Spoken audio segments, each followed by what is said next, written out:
Cambridge IELTS 8 by University of Cambridge ESOL Examinations, published by Cambridge University Press. This recording is copyright. CD 2. Test 3. You will hear a number of different recordings, and you will have to answer questions on what you hear. There will be time for you to read the instructions and questions, and you will have a chance to check your work. All the recordings will be played once only. The test is in 4 sections. At the end of the test, you will be given 10 minutes to transfer your answers to an answer sheet. Now turn to Section 1. Section 1. You will hear an estate agent talking to a customer who wants to rent a house. First, you have some time to look at questions 1 to 8.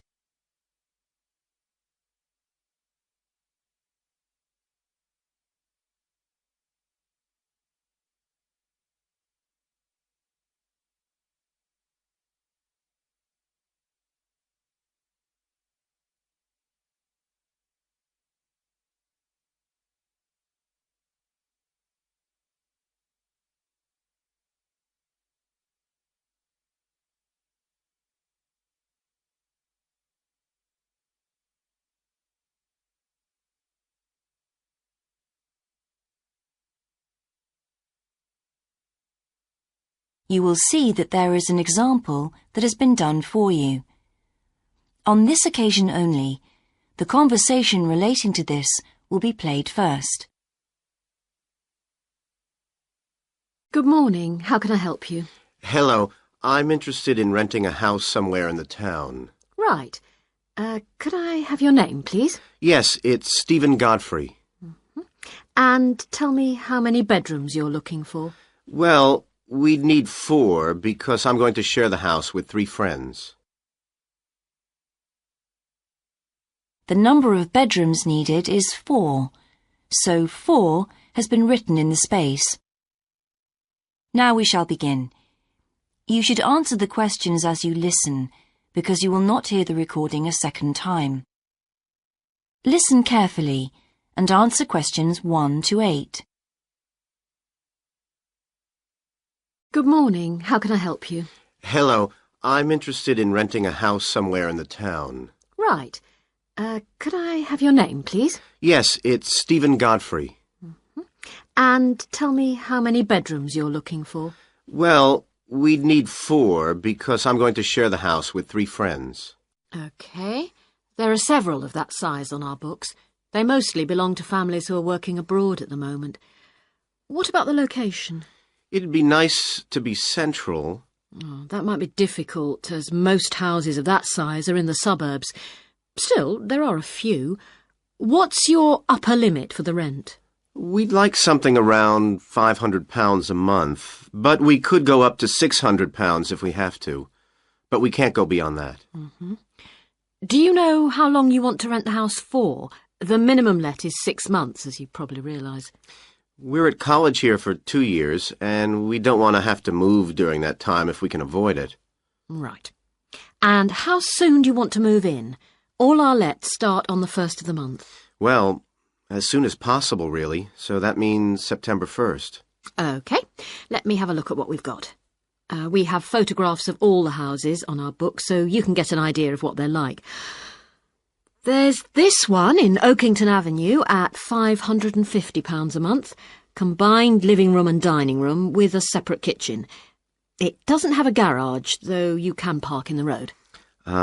We'd prefer to have one if possible. Right. Then have a look at this house in Mead Street. It's got a very large living room and kitchen, bathroom, cloakroom. How much is it? That one's £580. It's very well furnished and equipped. It also has plenty of space for parking, and it's available for a minimum of a year. Oh, and there's a big garden. I don't think we could cope with that, to be honest. We'll be too busy to look after it. OK. Then there's this older house in Hamilton Road. Living room, kitchen, diner, and it has a study. £550 a month. That looks rather nice. But whereabouts in Hamilton Road? Towards the western end. Oh, that'll be very noisy. I know the area. Yes, it's pretty lively, but some people like it, though. Well, what about this house in Devon Close? That looks lovely. There's a big demand for houses in that area, so prices tend to be quite high. But this one hasn't been decorated for a few years, which has kept the rent down a bit. It's got a living room, dining room and small kitchen, and it's $595 a month. I think it would suit you from what you've said. It sounds fine.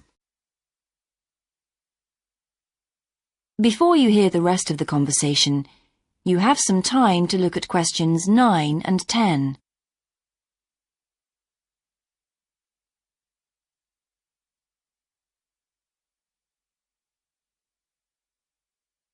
Now listen and answer questions 9 and 10. Why is that part of town so popular? Well, there's a big scheme to improve the district, and it'll soon have the best facilities for miles around. What sort of thing? There's a big sports centre under construction, which will be very impressive when it's finished.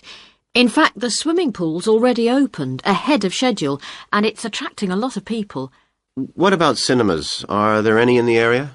The only one closed down last year, and it's now in the process of being converted into a film museum.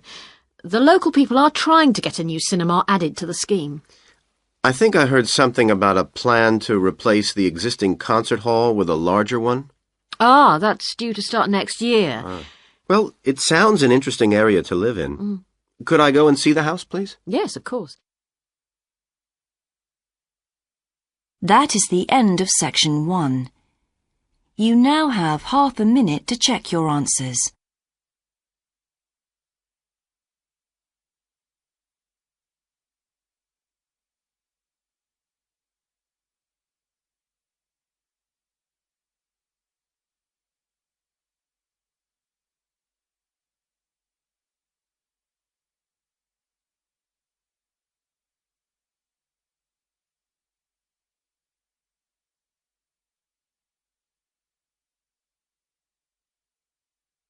Now turn to section 2.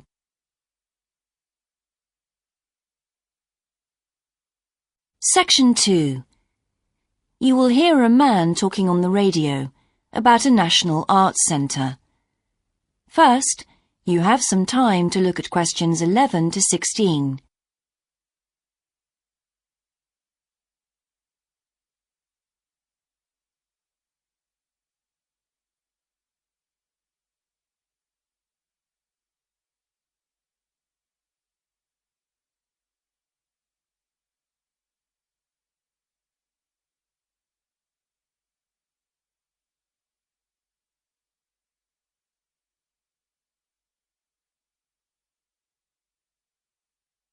Now listen carefully and answer questions 11 to 16.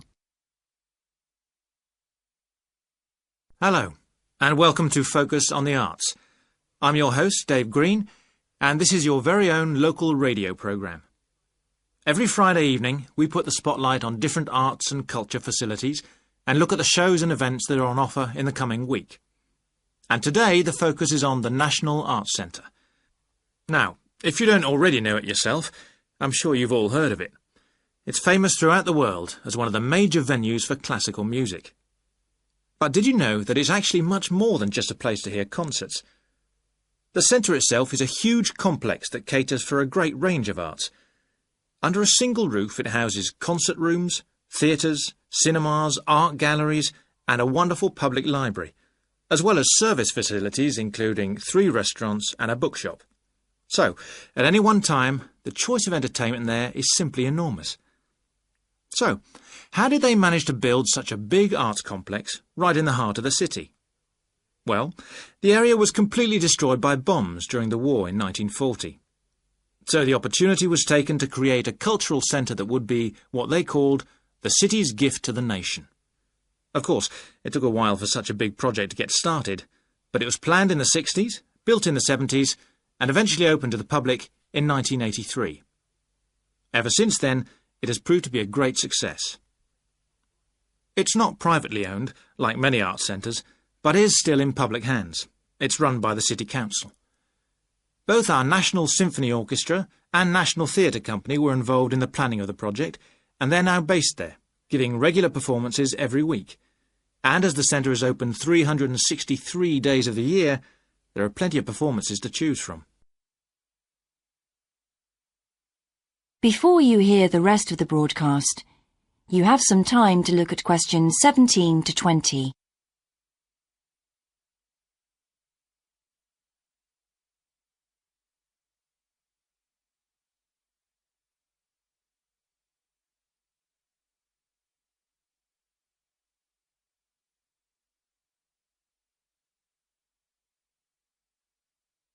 Now listen and answer questions 17 to 20. So, to give you some idea of what's on, and to help you choose from the many possibilities, we've made a selection of the star attractions. If you're interested in classical music, then we recommend you go along to the National on either Monday or Tuesday evening at 7:30 for a spectacular production of The Magic Flute, probably the most popular of all Mozart's operas. It's in the Garden Hall, and tickets start at only £8, but you'll have to be early if you want to get them that cheap. And remember, it's only on for those 2 evenings. For those more interested in the cinema, you might like to see the new Canadian film, which is showing on Wednesday evening at 8 p.m. in Cinema 2, and that's called 3 Lives. It's had fantastic reviews, and tickets cost just £4.50, which is a reduction on the usual price of £5.50. So, it's really good value, especially for such a great movie. But you can see the centre's main attraction at the weekend, because on Saturday and Sunday, 11 a.m. to 10 p.m, they're showing a wonderful new exhibition that hasn't been seen anywhere else in Europe yet. It's a collection of Chinese art called Faces of China. That's in Gallery 1, and it has some really fascinating paintings and sculptures by leading artists from all over China. And the good news is that it's completely free, so don't miss it. So why not go along to the National Arts Centre next week for one or all of these great events? And you can always pick up a programme and check out all the other performances and exhibitions on offer, or coming soon, on almost every day of the year. Next week, we'll be looking at the new Museum of Science. That is the end of section 2. You now have half a minute to check your answers.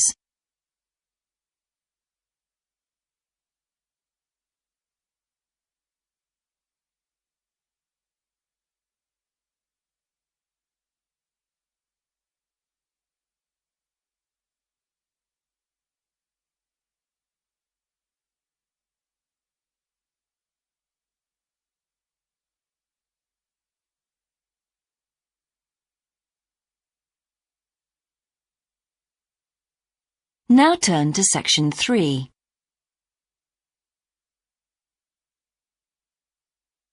Section 3. You will hear a university tutor and a new student called Paul discussing Paul's work experience and Latin American Studies course. First, you have some time to look at questions 21 to 26.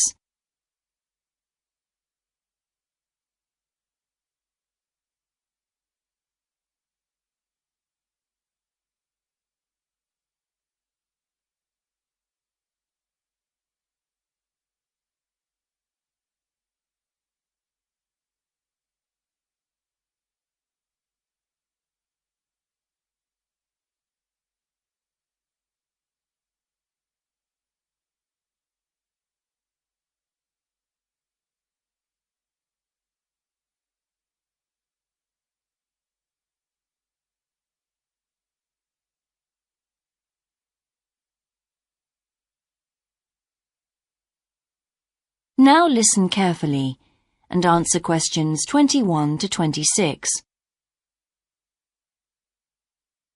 I've been reading your personal statement, Paul. First, let's talk about your work experience in South America. What took you there? Was it to gain more fluency in Spanish? Well, as I'm combining Spanish with Latin American studies, my main idea was to find out more about the way people lived there. My spoken Spanish was already pretty good, in fact. So you weren't too worried about language barriers? No. In fact, I ended up teaching English there, although that wasn't my original choice of work. I see. How did you find out about all this? I found an agency that runs all kinds of voluntary projects in South America. What kind of work? Well, there were several possibilities. You mean construction, engineering work? Yes, getting involved in building projects was an option. Then there was tourism, taking tourists for walks around the volcanoes, which I actually chose to do, and then there was work with local farmers. But you didn't continue with that project. Why not? Because I never really knew whether I'd be needed or not. I'd thought it might be difficult physically, but I was certainly fit enough. Now, I wanted to do something that had more of a proper structure to it, I suppose. I get demotivated otherwise. What do you think you learned from your experience? It must have been a great opportunity to examine community life. Yes, but it was difficult at first to be accepted by the locals. It was a very remote village, and some of them were reluctant to speak to me, although they were always interested in my clothes and how much I had to pay for them. Well, that's understandable. Yes, but things soon improved. What struck me was that when people became more comfortable with me and less suspicious, we really connected with each other in a meaningful way. You made good friends? Yes, with two of the families in particular. Good. What about management? Did you have a project manager? Yes, and he gave me lots of advice and guidance. And was he good at managing too? That wasn't his strong point. I think he was often more interested in the academic side of things than filing reports. He was a bit of a dreamer. And did you have a contract? I had to stay for a minimum of 3 months. My parents were surprised when I asked to stay longer, 6 months in the end. I was so happy there. And did anything on the administration side of things surprise you? What was the food and lodging like? Simple, but there was plenty to eat, and I only paid $7 a day for that, which was amazing, really. And they gave me all the equipment I needed, even a laptop. You didn't expect that then? No. Well, I'll look forward to hearing more. Before you hear the rest of the discussion, you have some time to look at questions 27 to 30.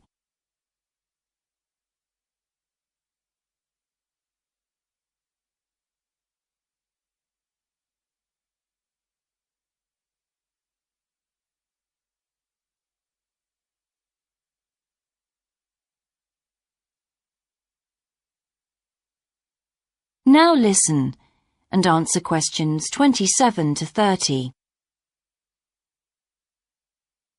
But now let's look at these modules. You'll need to start thinking about which ones you'll definitely want to study. The first one here is Gender Studies in Latin America. It looks at how gender analysis is reconfiguring civil society in Latin America. Women are increasingly occupying positions in government and in other elected leadership positions in Latin America. I think you'd find it interesting. If it was to do with people in the villages rather than those in the public sphere, I would. OK. What about second language acquisition? Do you think I'd find that useful? Well, you've had some practical experience in the field. I think it would be. I hadn't thought about that. I'll put that down as a definite then. OK. What about Indigenous women's lives? That sounds appropriate. I thought so too, but I looked at last year's exam questions and that changed my mind. Don't judge the value of the course on that. Maybe talk to some other students first, and we can talk about it again later. OK. Yes, and lastly, will you sign up for Portuguese lessons? My Spanish is good, so would I find that module easy? Not necessarily. Some people find that Spanish interferes with learning Portuguese, getting the accent right too.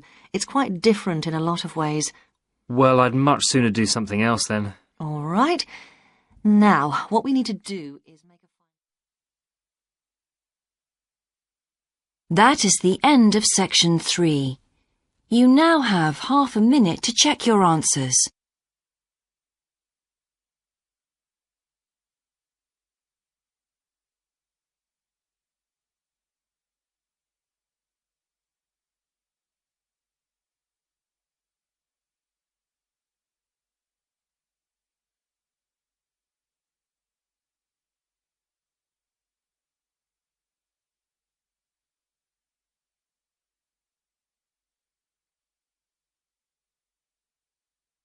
Now turn to section 4.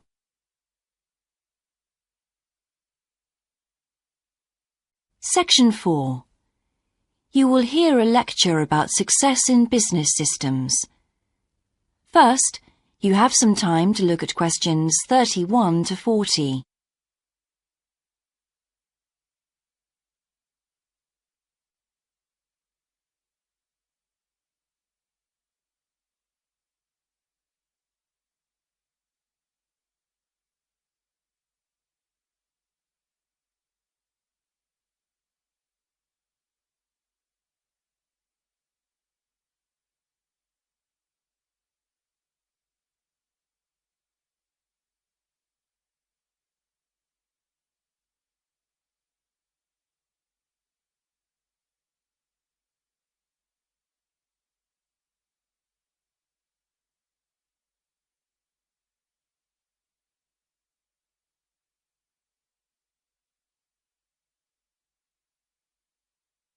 Now listen carefully and answer questions 31 to 40. Good morning, everyone. In the last few lectures, I've been dealing with business finance, but now I'm going to move on to business systems. And in today's lecture, I'm going to talk about what can go wrong when businesses try to copy their own best practices. Once a business has successfully introduced a new process, managing a branch bank, say, or selling a new product, the parent organization naturally wants to repeat that success and capture it, if possible, on a bigger scale. The goal, then, is to utilize existing knowledge and not to generate new knowledge. It's a less glamorous activity than pure innovation, but it actually happens more often, as a matter of fact. However, surprisingly, getting things right the second time is not necessarily any simpler than it was the first time. Now, there's been a lot of research into how companies can repeat their previous successes, and it certainly hasn't been confined to the United States. It seems that most large industries are trying to repeat their own successes and manage the knowledge they've acquired. But even so, it has been shown that the overwhelming majority of attempts fail. A host of studies confirm this, covering a wide range of business settings: branch banks, retail stores, real estate agencies, factories, call centers, to name but a few. So why do so few managers get things right the second or third time?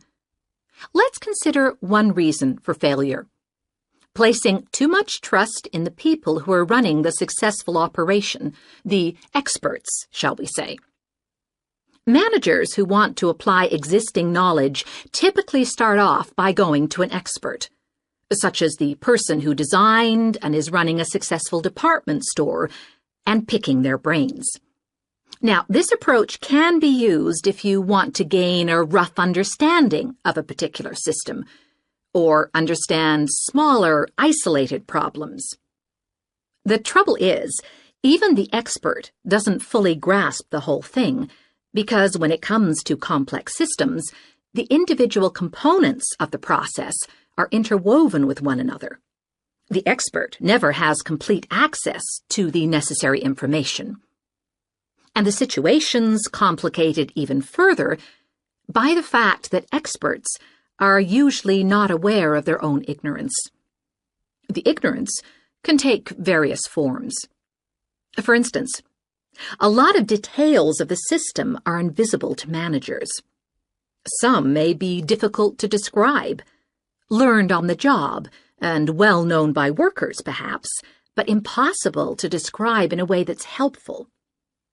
And there are some things that people know or do that they're not even aware of.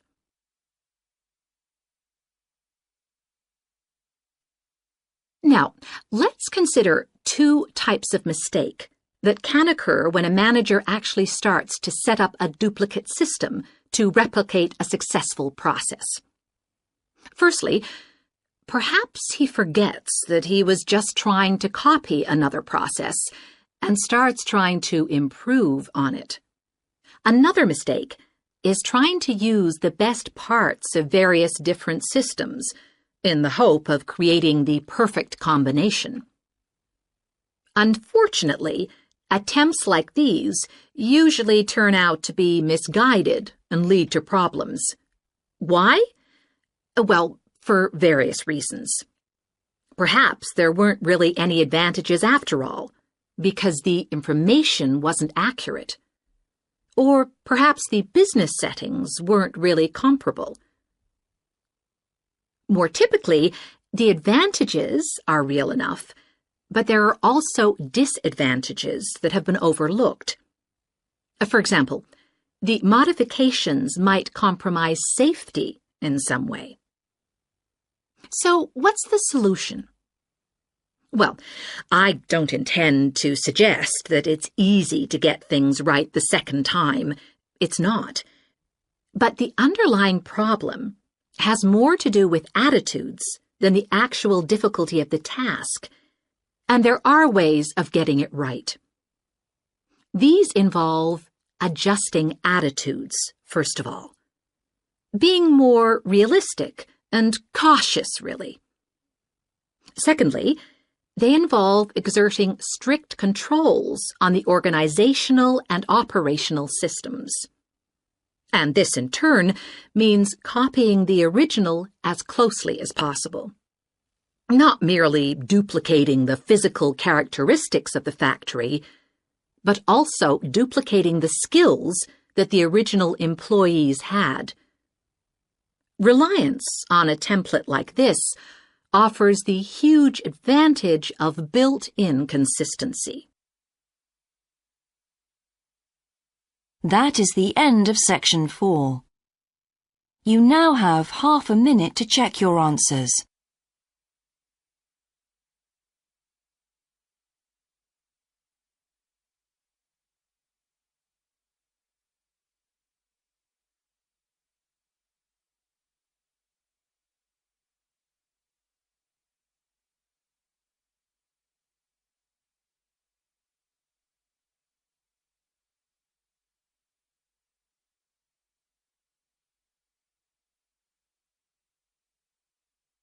That is the end of the listening test. In the IELTS test, you would now have 10 minutes to transfer your answers to the answer sheet.